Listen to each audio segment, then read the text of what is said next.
¿Qué tal? ¿Cómo está? Bienvenido a Casa Tomada. Esta noche transmitimos desde aquí, desde la Huaca Huantille, en Magdalena del Mar. Y vamos a hablar justamente del mar, porque nuestro invitado es uno de los principales promotores de un deporte en el que el Perú es potencia mundial, el surf. Esta noche vamos a estar aquí en Casa Tomada con Roberto Mesa, Muelas.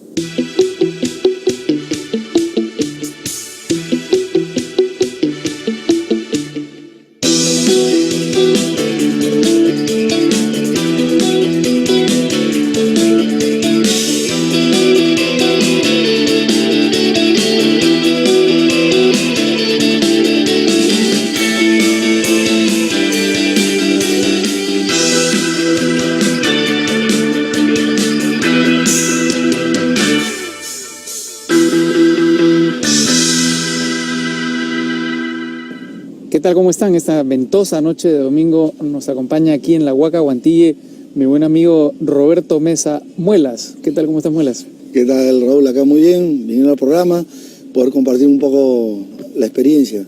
Exactamente, Roberto Mesa, Muelas es un conocidísimo profesor de surf y además es uno de los principales promotores del surf en nuestro país. Él ha sido descubridor de grandes figuras como por ejemplo Sofía Mulanovich, ¿verdad? Sí. Y todo comienza, me imagino, Muelas, por tu amor al mar, que es algo que no todos los peruanos tenemos, que no todos los limeños tienen, a pesar de que tenemos el mar ahí a la mano, a pesar de que el mar baña, digamos, gran parte de nuestro país. ¿Qué sientes tú por el mar? Es algo, creo que uno nace de niño, ¿no? Con esa pasión, con ese deseo, ¿no? Con el mar, ¿no? Yo cuando enseño a surfear, veo eso, ¿no? Veo reflejados esos niños en mí, ¿no? Uh-huh. O esos niños o niñas, ¿no? Que quieren realmente disfrutar del mar, ¿no? Y transmitir esa experiencia a ellos es lo que hace que uno tenga sentido, ¿no? Con el mar y las olas, ¿no? Uh-huh. ¿Cuándo fue la primera vez que corriste olas? ¿Tú te acuerdas? Sí, más o menos en el año 77. Me acuerdo que la primera vez mi hermano Ricardo me llevó a correr con mi papá, Héctor, y mi mamá Charo me llevaron a correr la primera vez a Barranquito, ahí en Barranco, pues nosotros vivíamos en Miraflores, en la bajada Armendáriz, Uh-huh. y nos llevaron a correr por primera vez, ¿no? Yo me acuerdo de muy pequeño y me paré en la primera ola, ¿no? La primera vez fue una experiencia inolvidable, ¿no? Y de la primera vez que me quise parar ya quise practicarlo todos los días, ¿no? Ajá. Yo he tomado clases contigo en tu escuela alguna vez. Me dio por hacer surf. Y recuerdo la sensación de ponerse de pie encima de la tabla y de bajar la ola, que es una sensación que no se puede repetir, ¿no? Porque tú estás, digamos, de alguna manera domando el mar, domando el agua, ¿no? ¿Qué recomendarías tú a las personas que quieren aprender a correr olas? Sí, obviamente es un sentimiento bien personal, ¿no? Y yo recomendaría principalmente, somos una ciudad privilegiada, ¿no? La ciudad de Lima está al frente de las mejores olas que hay en el Perú, ¿no? Uh-huh. Y olas especialmente para aprender, ¿no? Entonces, creo que yo recomendaría definitivamente saber nadar, primeramente, ¿no? Flotar, y que aprendan a practicar este deporte. Mira, ya tengo 23 años, ¿no? Enseñando este deporte y tengo cursos de mamás. De mamás. De mamás y que nunca en su vida han aprendido a correr tabla. Uh-huh. Pero sus hijos han practicado o siempre les dio la curiosidad y tienen esa experiencia, ¿no? Y cómo cambia su vida, ¿no? A ellas, ¿no? Entonces, así han pasado infinidad de historias y de personajes que han pasado por Olas Perú y que han tenido esa experiencia inolvidable, como en tu caso, ¿no? Sí. ¿Cuántos años tienen tus alumnos más jóvenes? Los alumnos más jóvenes tienen 5 años. 5 años. Sí, y también tengo gente de 50 años, ¿no? De 50 también. También, ¿no? Porque no hay edad para aprenderlo, ¿no? ¿Y no es peligroso para un niño de 5 años correr olas? Lo que pasa es que eso va de acuerdo a la metodología de enseñanza y también va de acuerdo a que hay profesores especialistas para niños. Uh-huh. Entonces, no solamente es el aspecto técnico, sino el aspecto físico del profesor y también el psicológico, porque también hay formas de cómo expresarse con los niños y cómo estar en su mundo, ¿no? Si un niño de 5 años se para encima de la tabla, ¿correrá olas el resto de su vida? Yo creo que eso ya depende de cada uno, porque hay dos caminos, ¿no? El camino del que quiere practicar ese deporte como un hobby y como es su deporte, uh-huh, y otro que ya quiera practicarlo en lo que se refiere al tipo de competencia, ¿no? Competencia. Sí. Ajá. Ahora, Tú me dijiste cuando tomaba esas clases, lo hacía para hacer un reportaje, recuerdo, que había una secuencia recomendable de olas, de playas que uno debía seguir para aprender bien, ¿no? Que debía comenzar abajo. ¿Cuál era la secuencia? ¿Dónde terminaba? Sí, mira, tiene una variedad, pero principalmente en la Costa Verde, principalmente las playas para aprender este deporte. Lo ideal son playas de arena, ¿no? Barranquito es la ideal, pero ahora se convirtió en piedra, ¿no? Pero está la playa de Los Yuyos, donde está la Marina también, que es de arena, que es buena para aprender. Macaja es un lugar lleno de escuelas de tabla y también bueno para aprender el oleaje. Y después ya las playas del sur, ¿no? Como las playas de San Bartolo, Cerro Azul, que son lugares ideales, ¿no? Para aprender, ¿no? Después ya si vamos un poco más hacia el norte y viajamos un poquito más, estaba la playa de Bermejos, está Los Órganos, Máncora, que son playas ideales para aprender y para... Que son olas formadas y son más pequeñas. Correcto, así es. Entonces son olas nobles, podríamos decirlo de esa forma, y eso hace de que el aprendizaje se haga de forma adecuada, ¿no? Ajá. ¿Y hasta dónde se llega? Lo más difícil, lo más alto es Pico Alto. Sí, claro, ese es el tema ya principal. Después ya pues vas a las playas del sur, donde puedes correr Playa de la Isla, puedes correr Puerto Viejo, puedes correr Punta Roca, ya un poquito más agresivo, corres Peñascal, ya te vas acercando a Pico Alto, corres con Tiki y ya puedes ya ir a correr Pico Alto, ¿no? Y ya es digamos, ya es lo más alto, la adrenalina más alta que puede tener un tablista en el agua. ¿Cuánto puede medir una ola de Pico Alto? De los 5, de los más grandes puede tener hasta 8 metros, ¿no? 8 metros de alto. Sí, pero ya los últimos 15 años atrás tuve la oportunidad de descubrir olas en la zona de Hilo, en Moquegua. Y es una playa que le llaman el Hilón, ¿no? Sí, yo le puse el Hilón, sí. Además, le dicen el Olón ahora, ¿no? Pero le puse el Hilón porque, Arequipa, que está en la zona de la Sierra Baja, las quebradas, y desembocan hacia estas playas hermosas. Y ahí ya está la ola que se llama el Hilón, y tienen olas pues de aproximadamente de 10 a 12 metros, ¿no? ¿Esa es la ola más grande del Perú? Sí, definitivamente y sin lugar a dudas, ¿no? Ajá. Ahora, esa playa creo que estaba contaminada. Hay el tema del relave, hay una playa que le dicen piedras negras, porque las piedras tienen el relieve de las piedras de color negro. Entonces, por eso tienen el tema. Entonces, creo que ahí siempre los medios de comunicación han tenido que mantenerlo un poco oculto, ¿no? Como el tema de las mineras y todo este tema que genera el día de hoy, ¿no? ¿Y tú has visto muchas playas muertas por la contaminación? Sí, definitivamente. Lo que pasa es que no hay un cuidado, ¿no? La gente está pensando en el crecimiento del lugar, de la zona, pero no está pensando en el cuidado natural de las playas que tenemos. En otros países construyen muelles, construyen cosas para formar las olas. Ya. En el Perú destruyen las olas, ¿no? Ah, sí, se destruyen las olas. En el Perú no se cuidan las olas. Sí, es el caso de la Costa Verde, del tercer carril, o sea, el alcalde de Castañeda. Es un tema muy delicado, ¿no? Sí. Pero es la verdad, ¿no? Él es de Chiclayo, pero no está viendo las consecuencias, ¿no? Son 3 carriles. La última foto que se ha visto es una gente bañándose en las piedras y el carro pasando casi a 3 metros. Entonces, eso trae consecuencias. Y es la playa donde los peruanos han sido campeones mundiales. Claro. Entonces, es como que en el Estadio Nacional, ¿no? En el arco haga un hueco y que el futbolista quiera meter gol y que justo caiga la pelota al hueco y no pueda entrar al arco. No tiene ningún sentido, claro. Claro, no tiene lógica un poco. ¿Pero ¿no? por qué? Porque no nos respetamos nosotros nuestro medio ambiente, no nos gusta el mar, no lo queremos. Sí, yo creo que las personas que vivimos en el mar somos las personas que están más, digamos, son las personas que podían hablar y comentar del lugar, ¿no? O sea, porque la tabla es la imagen del deporte el día de hoy. Entonces, campeones mundiales por equipos, Junior, Open, campeones mundiales de Felipe Pomar del 65, Sofía Mulanovich, Javier Huarcaya, Mau de la Rosa, estamos hablando de Piccolo Clemente, el actual campeón mundial del Lombo. Entonces, ¿cómo no? ¿Por qué no practicarlo, no? Y apoyar algo que es la imagen del deporte, del país. Y hay muchos jóvenes que están corriendo olas, hay muchos chicos que comienzan a seguir, digamos, la estela de las personas que has mencionado. Sí, yo creo que sí, porque yo creo que son buenos ejemplos, ¿no? Y buenas personas, ¿no? No solamente en el ámbito de los jóvenes, sino en el ámbito empresarial también, mucha gente que son gerentes o dueños de las empresas y practican ese deporte, ¿no? A veces no son tan conocidos como los futbolistas, ¿no? Sí. Que es la fama, ¿no? El espectáculo, la tabla es un tema más perfil bajo, ¿no? Entonces, nosotros no nos exponemos, porque somos gente que, no sé si decirlo más sabia, y de repente no nos exponemos a esos capítulos, ¿no? Y nuestro tema es nuestra relación con el mar. Pero sí, muchos jóvenes, el día de hoy, a lo que viene tu pregunta, están saliendo a practicar ese deporte. Antes estaban un poco cohibidos, ¿no? Con la tabla, medio raro, había la historia del que eran los fumones, que llevaban drogas. Es lo que te iba a decir. Estuvo muy involucrado por muchos años, pero el día de hoy ya no, porque son comunidades, son grupos. Ahora, como te comentaba antes, los colegios, como trabajamos en el colegio Markham, en el colegio Roosevelt, ¿no? En el colegio Cambridge, entonces son colegios donde ya grupos van trabajando, ¿no? Muchos años atrás la gente iba a las playas y de repente se fumaba un pito de marihuana ahí, y la gente ha ido trabajando con esa gente y diciéndoles, oye, señores, o sea, claro, está mal lo que están haciendo, ¿no? O sea, vayan a su casa ¿no? Y ahora ya tú vas a una playa y estás tranquilo, vas con tu familia. Porque esa era la imagen, ¿no? Digamos que el surf estaba asociado a la marihuana. Pero yo te confieso que cuando me metí en aquellas clases que tomé contigo, remando, digamos, contra las olas para tratar de tomar las primeras, yo no fumo y me di cuenta claramente de que un fumador no podía, y seguramente un marihuanero menos, ¿no? O sea, ¿qué es lo que te quiero decir?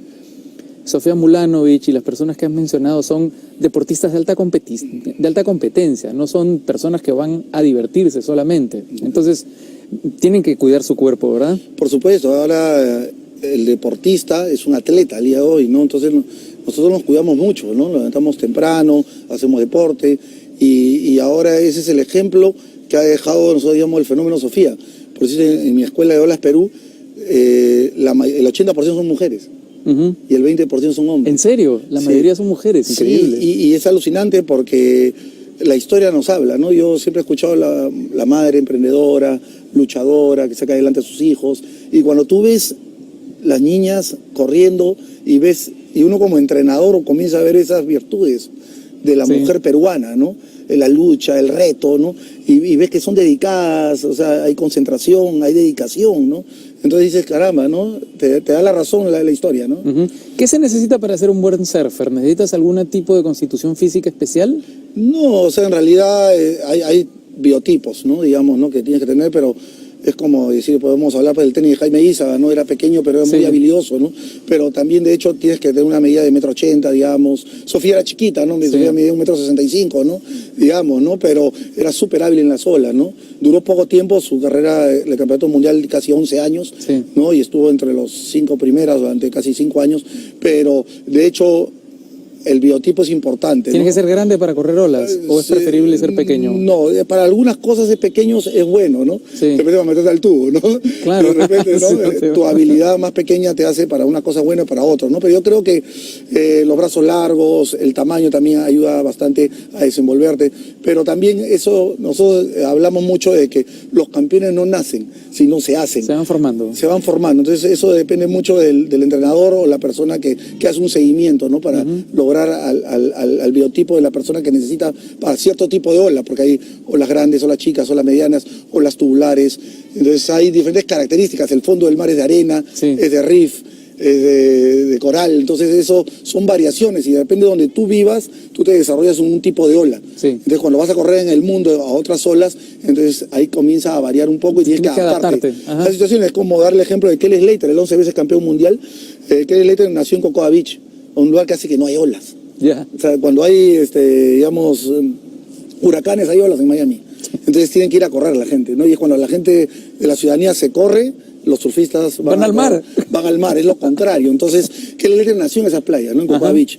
Y él, bueno, viajó por el mundo, ¿no?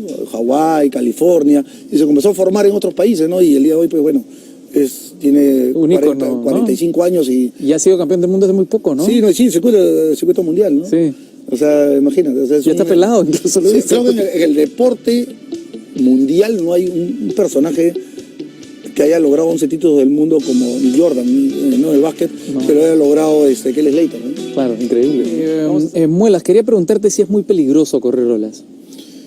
Es que depende de la situación, o sea, cuando uno aprende a correr, tiene que siempre ir acompañado con alguien, ¿no? Si tú vas a correr solo, es difícil, ¿no? Depende de la playa que vaya, la situación, siempre la voz es conversar con los locales que están en la playa, ¿no? Ahora, bueno, hay playas donde te alquilan tablas y puedes entrar también, ¿no? pero siempre lo más importante que yo recomendaría es entrar con alguien, ¿no? Que te pueda orientar un poco. ¿A ti te sirvió para superar algún miedo a aprender a correr olas? Sí, definitivamente. Yo creo que cuando me preguntaste al inicio, cuando aprendí a correr olas, yo me acuerdo que cuando yo tuve 5 años, yo me caí un segundo piso de cabeza. Imagínate. Y mi papá se enteró y yo vivía en la avenida La Paz. Vivía al costado de la casa del Gaucho, ¿no? Cisneros, sí, de aquella época, ¿no? Y mi papá se fue, agarró en el carro, en el Camaro y me llevó a la clínica. Estuve bastante tiempo. Es más, podría decirte de que estuve casi 5 años sin aprender a leer, a retener las palabras. Y estaba en un colegio especial que me ayudaban. Y después de 5 años ya mi mamá comenzó a llevarme a un grupo cristiano, ¿no? Y me comenzaban a ayudar, ¿no? Pero los doctores nunca daban una respuesta de cuándo yo iba a volver, ¿no? Cuándo iba a reaccionar. Yo era un chiquito que yo jugaba en el Parque Melitón Porras en Miraflores, sí, y de repente jugaba para mi equipo y de repente se me cambiaba el chip y metía gol en contra. Tú sabes, cuando uno es chico, los chicos son malos, pues, ¿no? Claro. Entonces, mi hermano mayor se terminaba peleando con los grandes, y tu hermano, mira lo que ha hecho, y la gente hablaba ya mal, ¿no? Entonces ya, yo era un chiquito normal, tenía ese tipo de cosas, ¿no? ¿No? Entonces, de reacciones, ¿no? Entonces no era igual, yo era un chico normal, ¿no? Entonces, en este grupo cristiano comencé a ir, y a los 10 años un día agarré el periódico, comencé a leer, y lo que no aprendí en 5 años, lo aprendí en 2 semanas. Y volví a ser un niño normal. ¿Y en ese proceso de qué manera te ayudó el surf? El surf totalmente, encontré, digamos, mi hábitat, mi lugar, mi núcleo era el agua, el mar, ¿no? Yo iba y, es más, en esa época, cuando me pasó el accidente y todo, y un día me escapé de mi casa, con mi almohada y mi biberón. Yo tomé mi biberón, y aunque en la televisión podemos decir esto, 5 años me pasé tomando biberón, porque era un niño que no era normal. Y tomaba 8 o 10 biberones diarios. Y en esa época me escapé, yo vivía arriba de la Armendáriz y bajé a Barranquito. Y la policía me encontró jugando en la arena de Barranquito, donde yo aprendí a correr cuando tenía 10 años. O sea, tú sentías que esa era tu casa, más que la casa de la Avenida La Paz. Entonces, imagínate, un niño de 5 años que se desaparezca de su casa, baje toda la bajada de Armendáriz, y lo encuentre en la playa de Barranquito, en la arena jugando, la policía. ¿Por qué es eso? Porque el mundo de la tabla genera una familiaridad, una camaradería. Sí, yo creo que es una familia, ¿no? Yo creo que es un grupo pequeño, ha ido creciendo el deporte también, ¿no? Antes, cuando recién se empezó todo este deporte, pues con Carlos Oñil Arco en 1938, cuando trajo la tabla al Perú, entonces generó eran pocos los que se conocían, pues, ¿no? Eran vecinos, conocidos, amigos. Es más, el día de hoy yo puedo ver a la gente y ver gente que corre y que nunca le he visto. ¿No? Entonces eso quiere decir que el deporte ha crecido. Yo cuando empecé a correr más o menos bien, conocí a todos los que estaban, ¿no? Me iba a Manco y conocí a la gente, ¿no? Me iba a Trujillo y conocí a la gente. Ahora no hay forma, hay mucha gente ahora, ¿no? Hay demasiado, entonces se ha popularizado el deporte, ¿no? Antes comprabas una tabla y era carísimo, ¿no? Ahora te puedes comprar una tabla entre 3 y 4 y puedes jugar, como comprar una pelota de fútbol. Entonces ahí te das cuenta un poco las diferencias de los temas, de los estratos sociales que no... Y son muy solidarios los tablistas, es decir, por ejemplo, si tú te estás ahogando, es casi una regla no escrita que el tablista te ayude. Totalmente, un tablista es un salvavidas, por naturaleza. En muchos casos hemos suplido... Cuando no había salvavidas eran los... No, están los salvavidas, porque el más grande. Pero está muy lejos. No llega, no alcanza las olas, porque no están acostumbrados a ese hábitat de oleaje, de resistencia. ¿Tú has salvado a muchas personas? Sí, claro, muchas, Playa de la Herradura hemos sacado gente, Máncora un día grande también, en campeonato mismo hemos tenido que ayudar a la gente y los salvavidas no se metían.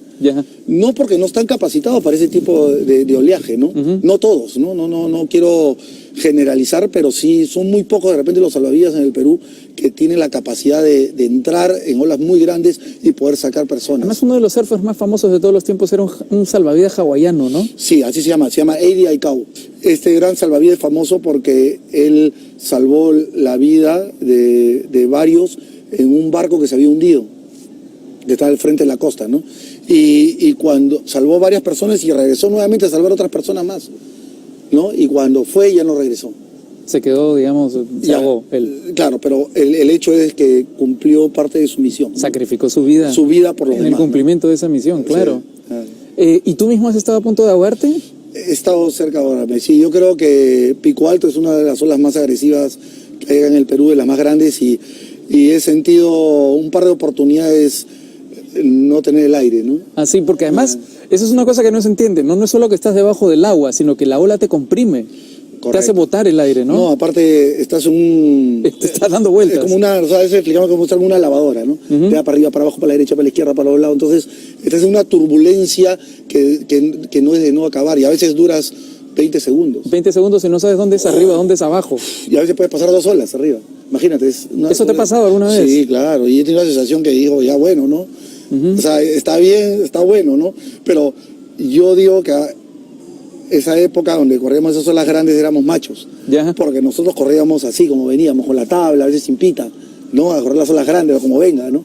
En cambio, ahora, no es por menospreciar a los demás, pero ahora corren con chalecos, ¿no? Chaleco, con chorcito, con chaleco. Entonces ahora y hay unos chalecos especiales que te sacan, que son Patagonia, que son especiales, que solamente están a prueba de investigación, ¿no? Y que los jalas y te inflan y te sacan afuera. Ah, sí. Claro, si tú estás en la profundidad y a veces sientes que ya estás en un tipo blackout, sí, te jalas el gancho y te lleva para arriba. Ajá. Entonces te da esa facilidad. Entonces, y bueno, eso no había en mi época, ¿no? ¿Y es cierto que una vez tú estabas corriendo en Pico Alto y tu tabla terminó en la herradura? Sí, estaba corriendo en Pico Alto y mi tabla terminó en el silencio. En el silencio. Igual es una distancia grande, ¿no? Sí. Justo estaba en esa época Fernando Buroncle y César Aspía, dos amigos míos, y mi tabla era una Dick Bruder roja. ¿Ya? Y tenía una cola que la termina que se llama Diamond Tail. Dick Bruder se llama Richard Bruder. Sí. No, es uno de los mejores shapers del mundo, ¿no? Y él... El shaper es el que hace las tablas. Claro, y él, claro, el fabricante de tablas. Entonces, él, de las 15 tablas que hace, una que a él le parece buena, la pinta roja. Ya. Y mi tabla era roja. Ajá. Entonces, reconocieron mi tabla, que se la estaba en un pescador en el silencio. Yo estaba nadando al fondo del mar, ¿no? Y me acuerdo así como si fuese ayer, nadé casi unos 10 minutos, ¿no? Y en el camino me encontré con mi amigo Titi de Col. Y me subí a su tabla, ¿no? Como que estaba un poquito... Pero yo venía nadando del Club Regatas como casi un año, ¿no? Yeah. Preparándome físicamente a lo que venía, ¿no? Y Titi me dice, no, tranquilo, falta poco. Entonces yo miré y dije, bueno, falta poco, ya había nadado 10 minutos, ¿no? Yeah. Y me sentía bien, ¿no? Y solté la tabla de Titi y me fui nadando hasta la orilla, ¿no? Y cuando estaba ya a la orilla de Pico Alto casi había una turbulencia de corrientes. Y estuve ahí casi 15 minutos sin salir. Hasta que ya, pues, ¿no? O sea, nadé contra la corriente, como se dice, y salí Y Muelas, porque después hay arrecifes que son peligrosísimos también, ¿no? Mucha gente se ha matado estrellándose contra el arrecife, corriendo con 1 metro de altura, ¿no? Es que depende de dónde cae el golpe, de la forma como cae. Hay gente que corre con casco incluso. Correcto, por protección, ¿no? Es que a veces este es un deporte que pueden, o sea, hay historia. Mario Zamburi, que fue campeón mundial en el año 1986 en Inglaterra, murió en su playa en Sydney, en Cronulla, corriendo olas de medio metro. O sea, se volteó su tabla, le golpeó el 100 y falleció, ¿no? Es un chico que tenía 18 años. Hay varios casos donde la gente se ha golpeado y bueno, y ha fallecido, ¿no? Hay playas como Indonesia, Hawái, que la reciben muy corto. O sea, sin ir muy lejos, bueno, nos cuento un poco la historia. Joaquín Miró Quesada, ¿no? Que era uno de los dueños del comercio, murió corriendo pipeline, ¿no? Murió el pipeline, se metió al tubo y se fue contra los corales y un golpe y murió. Pipeline en Hawái. Pipeline en Hawái es como el Coliseo Romano, se podría decir. La gran playa, sí. La gran playa, entonces dominar la ola, ¿no? Entonces hay cosas que pueden pasar, ¿no? Pero uno tiene que tratar de medir, ¿no? Entonces por eso es bien importante cuando uno aprende este deporte, que alguien te lo explique de una manera adecuada y que te enseñe los pasos adecuados, sí, ¿no? Para que tú no tengas, o sea, cuando más sabes, más arriesgas porque quieres tener más arrojo, ¿no? Y quieres más experiencia, más adrenalina, pero tienes que saber dónde medirte, ¿no? Muelas, tú eres además un gran estudioso de la historia de la tabla peruana. Me estabas contando antes de la entrevista que estás por sacar además una gran investigación sobre la historia de la tabla. Yo quiero hablar de eso porque tu teoría es que el surf se inventó en el Perú, ¿verdad? No necesariamente, porque no podemos decir que... Tan tajantemente no se puede decir. Claro. Pero tiene muchos años el surf en el Perú, siglos en el Perú. Correcto, o sea, en la era moderna, digamos, podemos decir que Hawái son los pioneros, ¿no? Los primeros, digamos, en el arte de surcar olas, ¿no? Pero definitivamente los pre-incas, a través del caballito de Totora o el tup en el idioma moche, ellos también tenían una relación con el mar, ¿no? Bueno, es un tema polémico, es un trabajo más de 20 años de investigación y hemos hablado con arquitectos, con arqueólogos, o sea, con antropólogos, o sea, con diferentes tipos de personalidades, historiadores, ¿no? De este tema, ¿no? Porque quienes han contado esta historia son los hawaianos y los polinésicos, básicamente, ¿no? Ellos dicen que ellos inventaron, o que las raíces más antiguas del surf se encuentran en Hawái o en la Polinesia. ¿Cuál es tu teoría? No es mi teoría en realidad, pero sí es lo que a través del trabajo de investigación hemos podido descubrir, ¿no? En el caso de la Polinesia, ellos se autodominan pues, los primeros en el arte de surcar olas porque tienen una embarcación que se llama el Outrigger Canoe, que es una canoa, pero ahorita 6 personas para navegarla, ¿no? Y esta se encuentra en una piedra que se llama la Pita. Y esa piedra está la incrustación de esta embarcación, ¿no? De esta Outrigger Canoe, ¿no? Los hawaianos en su era moderna, ¿no? Porque fueron de Polinesia hacia Hawái, y en su era moderna fueron los hawaianos los que inventaron la tabla con el tema del Duque Kahanamoku, que fue campeón olímpico de natación, ¿no? De 4x2, 4x4, y fue el que impulsó el renacimiento del surf en Hawái. Pero nosotros tenemos nuestra historia, ¿no? Entonces ahí viene lo bonito, ¿no? Porque los pre-incas ya con la embarcación que es el tup o el caballito de Totora, ellos ya se hacían a la mar y tenían 2 tipos de embarcaciones. Uno que era el recreo de juego, que era más chiquito, y era como de 3 almas, ¿no? De 3 bastos, como se dice en la época, ¿no? Y con eso ya jugaban. Entonces los niños cuando ya llegaban a los 12 años se iban a la mar ya con sus padres, con las embarcaciones de pesca que conocemos pues en la zona de... Que son las más grandes. En la zona de Santa Rosa, en Chiclayo, en la zona de Huanchaco, en Trujillo, donde vemos todas estas figuras, ¿no? Entonces nosotros tenemos toda esta historia bonita que la vamos a escribir en un libro que ya debe muy poco salir ya, como se dice, del horno. Y bueno, y gracias a Walter Bruce, que es la editora, quien está haciendo un trabajo también importante, y creemos de que ahora pues vamos a trabajar bastante en lo que es la historia de la tabla en el Perú, ¿no? Sí, ahora en Chorrillos se corría con puertas, creo, ¿no? Correcto, sí, correcto. Muchos años, o sea, hay un trabajo de investigación del señor José Antonio Escafino, quien trabajó mucho con la gente de esa zona, ¿no? Y a través de esa investigación él llegó a encontrar de que había locales, personas que vivían en la zona de Chorrillos, que sacaban las puertas de su casa y iban a surfear, ¿no? Con esas puertas, pues, ¿no? Y parados, ¿no? Es más, hay un diario que se llama el Diario del Aire, ¿no? Muy antiguo, ¿no? Y salen unas fotos corriendo con ese tipo de tabla, ¿no? O sea, digamos, ellos buscaban la forma lo habían haber visto en algún momento, ¿no? Me imagino, ¿no?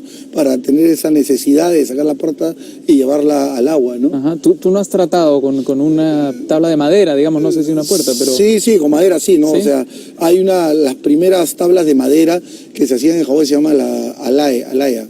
Esos tipos de madera de alayas se surfean también porque tienen como un cóncavo abajo que te permite correr las olas, pero tienen que ser bien habilidoso para correr ese tipo de tablas, ¿no? Más como que fueron casi los inicios en Hawái con ese tipo de modelo de tabla, podríamos decirlo, ¿no? Ese es el del renacimiento de la tabla, ¿no? Correcto, así es el renacimiento. Y bueno, y hay varias historias, ¿no? que podríamos contar de Hawái, ¿no? Pero definitivamente el Perú... ¿Y en Hawái, perdóname, la tabla era un deporte de reyes? Sí, deporte de reyes porque cuenta la historia en Maui, es una leyenda que cuenta que el que se hacía rey de aquella época era el que dominaba más las olas. Entonces, nosotros cuando corremos olas, a veces tenemos un tipo de parada, ¿no? Entonces, digamos, el que se para con el pie derecho atrás es regular. El regular. Y el que se para con el pie izquierdo es goofy. Entonces, yo cuento esto mucho a los niños, ¿no? Como una leyenda, como una historia bonita, ¿no? Porque en la historia de Hawái cuenta eso. Entonces, el que dominó una vez eso, se enfrentaron 2 personas, ¿no? En la isla de Maui. ¿A quién dominaba la isla? ¿Quién era el rey de la isla? Entonces, cuenta esta historia hawaiana de que el que ganó lo hacía de forma natural. El regular. La regular, que le dicen regular acá, pero en otros países dicen natural foot, ¿no? En forma natural, como en Hawái o en Australia. Y el que no lo hizo bien, ¿no? El que quedó en segundo lugar, era goofy, que significa torpe. Ya, claro. Entonces, de ahí viene un poco de esta historia. ¿Tú eres regular o goofy? Yo soy regular. Yo también. Claro, Kelly Leite regular, Sofía Molaño es regular. Estamos bien. Pico lo Clemente regular. Pero dentro de esta historia hay un nombre que no se puede evitar, digo, dentro de la historia de la tabla en el Perú, hay un nombre que no se puede evitar que es el de Carlos Doñí, ¿verdad? Por supuesto, Carlos Doñí Larco. Carlos Doñí Larco. Claro, su papá era Enrique Doñí, quien vino a reorganizar con 9 personas más el ejército peruano, ¿no? Y vino desde Francia. Un francés. Y fue fundador de la Escuela Militar de Chorrillos en 1909. Ajá. Entonces, y su mamá era María Larco, que era trujillana. Y tuvieron su único hijo, que era Carlos Doñí, que trabajaba en su negocio de su papá en Nueva York. Sí. Y fue quien formó el primer club de surf en Perú, que es el Club Waikiki, que era el 15 de diciembre de 1942. Eran unas chozas, nada más al comienzo, unas Claro, esteras. lo que pasa es que en esa época, como cuando trajo la tabla, él guardaba, había unos guardianes ahí, en esa zona que eran los baños de Miraflores antiguamente.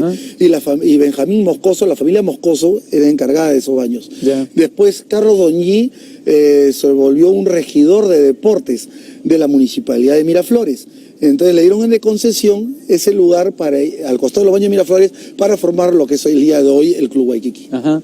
Y entonces ahí sale la primera generación de surfistas peruanos con Doñí. Que además, por dicho sea de paso, la historia completa de Doñí es fascinante porque además era famoso como playboy y era una persona que vivía bien la vida. ¿Eh? Sí, muchos han hablado de él, pero era un cultor de su cuerpo. Sí. En todo sentido. En todo sentido. Y un ejemplo, ¿no? Porque yo creo que después hablábamos un poco de Felipe Pomar, de su estructura física, ¿no? Hasta ahora, ¿no?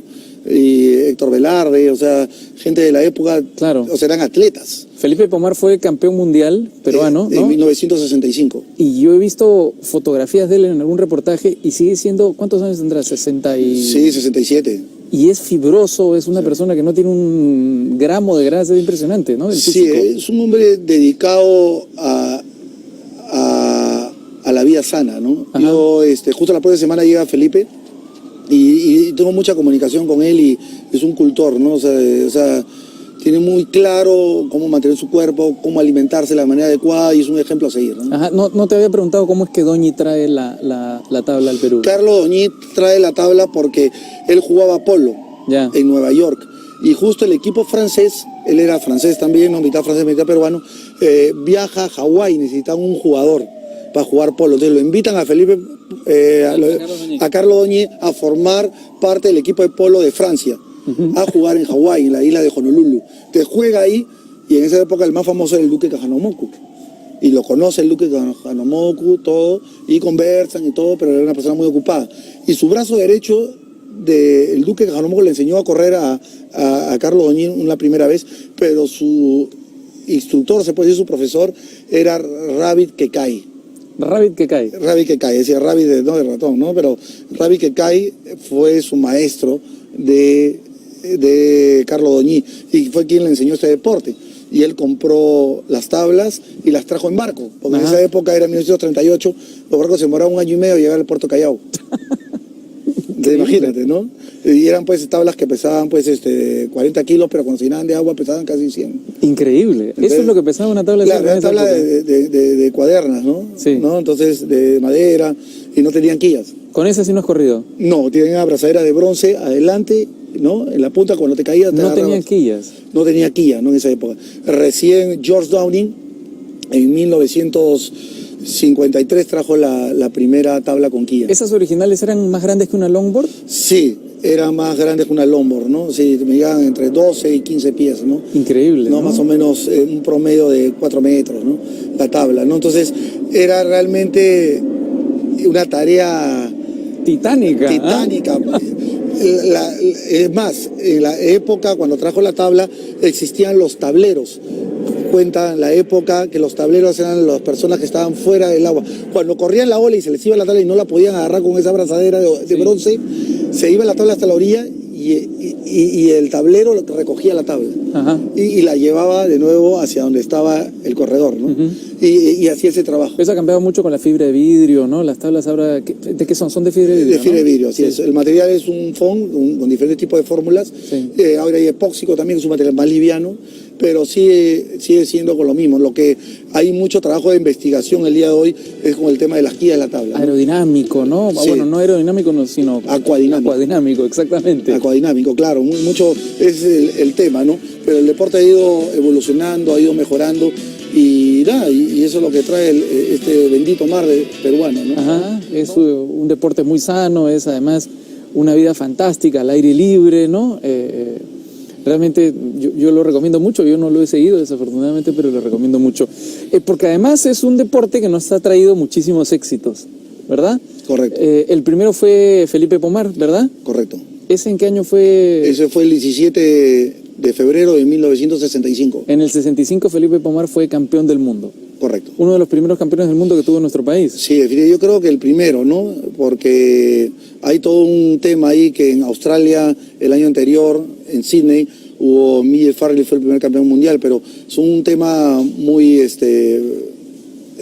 tendremos que hablar más tiempo, ¿no? Pero Felipe Pomar, definitivamente la Federación Mundial se formó en Perú, las reglas de juzgamiento se hicieron en la casa de Pancho Vice. ¿En serio? Sí, ¿no? Entonces... O sea, así de importante ha sido el Perú para el surf. Claro, el primer presidente de la Federación Mundial fue Eduardo Arena Costa. O sea, eso no hay discusión. El primer secretario fue Luis Caballero. Ajá. No, el primer campeón mundial fue Felipe Pomar. Las primeras reglas de juzgamiento las hizo Pancho Vice en su casa. O sea, eso no hay discusión, ¿no? Es un legado increíble, un ¿no? aporte al deporte mundial, ¿no? No solamente del Perú, ¿no? Pero da la impresión de que hubo un momento entre ellos, que son, digamos, los pioneros, y tu generación en el que la tabla no tuvo, digamos, la misma presencia, ¿no? Lo que pasa es que todos los materiales, todo lo involucrado venía del extranjero, digamos. Y era muy caro. Y era muy caro en esa época. Era gente de élite que podía tener la opción a eso en ese momento, pero ya en el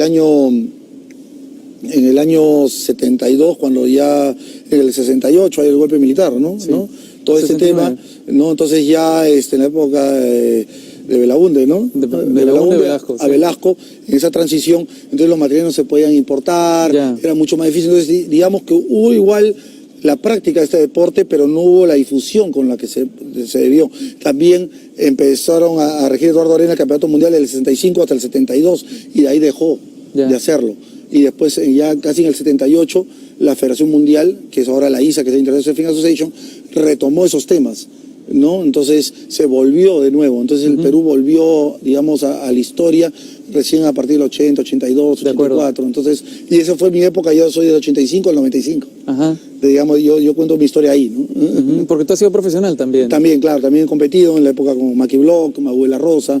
Hemos competido en el circuito mundial y bueno, y al final fue una época dura, ¿no? Porque era una época que tu papá eran tus auspiciadores, te pagaban todo. Ahora es mucho más profesional. Totalmente, porque yo creo que la Federación Peruana de Tabla está haciendo un buen trabajo el día de hoy con el incentivo, ¿no? de apoyar a los deportistas. Las empresas privadas también hay un apoyo muy grande. Aparte, la imagen del deporte también es importante destacar en los jóvenes, ¿no? Entonces toman como ejemplo una Sofía Molano. ¿Y quién no va a tomar ejemplo a Sofía, no? Claro. Una persona muy sencilla, muy humilde. Entonces, caramba, ha estado aquí en Casa Tomás, sí. Da gusto poder seguirla, ¿no? El caso de Piccolo Clemente, un chico que su papá es francés, su mamá alemana, muy sencillo, muy simple. Entonces, eso es lo que hace Anaí, ¿no? a Analí Gómez, ¿no? De la negra, ¿no? Entonces, podríamos hablar de inmensidad de tal vez Javier Huarcaya, podríamos hablar del mismo Felipe Pomar, gente muy sencilla y son ejemplo para nuestra juventud, ¿no? Y vale la pena seguirlos, ¿no? Ahora, Perú ha sido campeón del mundo de surf. ¿Qué sentiste ese día? Wow, fue alucinante. Pues, ¿no? O sea, 2010 fuimos campeones mundiales Open, 2011 campeonato mundial Junior. El año pasado fuimos campeones, 2014 campeones mundiales nuevamente en la categoría Open, ¿no? Una alegría, ¿no? Porque creo que es una alegría general, ¿no? Para todos los que estamos atrás, ¿no? Del deporte de la tabla, ¿no? Digamos, de las personas que entregan las licras en el campeonato, de las personas que venden sus productos ahí, porque eso también genera un negocio, ¿no? Pero a la misma vez crea una pasión, que lo que uno hace tiene sentido en la vida, ¿no? En lo que uno apuesta y cree, lo hace. Es una cosa importante de destacar. Yo me acuerdo cuando Sofía tenía 10 años y hablábamos, y yo le decía que iba a ser la campeona del mundo. Y ella me decía, yo tengo 10 años, ¿cómo se te ocurre decirme que yo voy a ser la campeona del mundo? ¿Cómo sabes tú? Le digo, ¿no? Le digo, yo creo que sí. Si tú crees que vas a lograrlo, vamos a lograrlo juntos, le dije, ¿no? Si tú lo crees, vas a lograr tu objetivo. Pero tienes que creerlo, le dije, ¿no? Ese fue el primer paso. Bueno, es que nos cuesta creer que podemos ser potencia mundial, ¿no? Totalmente, ¿no? Y igual, mira, soy una persona, me encanta el fútbol, soy de la Alianza Lima, me gusta ver los partidos, pero a veces da pena, ¿no? Pero ¿qué pasa? No hay formación, no hay liderazgo. O sea, tú vas a ver los partidos de fútbol y es alucinante. Ajá. Entonces ahí es un tema de formación, de dirigencia. No hay líderes, no hay dirigentes en el fútbol que sepan manejar bien esa etapa. Porque no es arriesgado decir que el Perú es una potencia mundial de surf, ¿verdad? Totalmente. Y la imagen. En este mismo momento es una potencia mundial. Totalmente. Mira, sin ir muy lejos, esta historia yo hace unos años atrás tuve una entrevista con Fox Sport, con Miembro. Sí. Y cuando salí me dio el espacio, por decirte, de 40 minutos para hablar en Fox Sport. Ajá. Y el arquero de la U, que juega en la U, que ha trabajado en la selección, que ha sido arquero de la selección, me decía, oye, a ti te han dado más espacio en Fox Sport que a mí, que yo he sido campeón sudamericano. Ah, Ibáñez, ¿no? Ibáñez me decía eso. Entonces conversábamos así, ¿no? Entonces, la tabla es importante, ¿no? En el Perú. Es más, hace poco hablé con ESPN y están esta semana acá en Perú. Ya. Y ellos les ha parecido increíble el Perú, qué tan arriesgado está con el surf y con la tabla, que otros deportes, que en otros países. Entonces es un impacto mundial, no es un impacto que yo lo vengo diciendo, lo vengo proclamando, ¿no? Sino que ya hay entidades mundiales, organizaciones que ya ven al Perú con el deporte de la tabla, es parte de tu cultura, de tu lugar. Sí. No te quiero distraer mucho más tiempo, Muelas, porque tú me has contado que te vas a dormir temprano siempre, a las 9 de la noche. ¿Ah? Intento, sí. Porque te despiertas, ¿es cierto, todos los días a las 5 de la mañana para ir a correr olas? Sí, me encanta. ¿Esa es tu rutina? Sí. Aparte, a las 5 de la mañana hay una hora que se llama la hora azul. La hora azul. O sea, son pocos minutos donde está azul. Ajá. Y a esa hora es alucinante. Esa es la mejor hora para correr. Claro. O sea, ves la hora azul, ¿no? Oye, ¿y es cierto que en el mar se encoge? Sí, a veces, ¿no? La ropa, ¿no? Totalmente.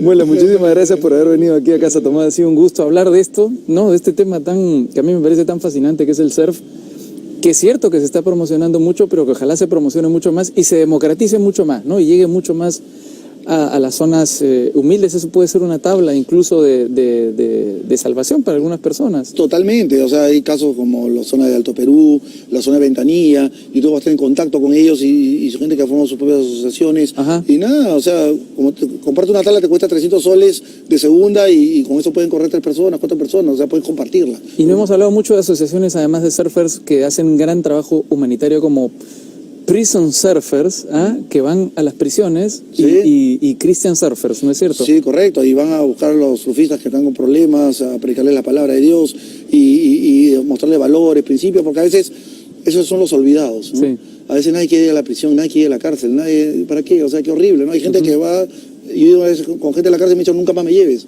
Ya. Pero ahí donde las papas queman es donde esa gente olvidada necesita un poco de esperanza, ¿no? Bueno, muchísimas gracias nuevamente por haber venido aquí a Casa Tomada. Un gusto, como cada vez que hablamos. Muchas gracias a ustedes por acompañarnos esta semana aquí en Casa Tomada. Nos volvemos a encontrar el próximo domingo. Permiso.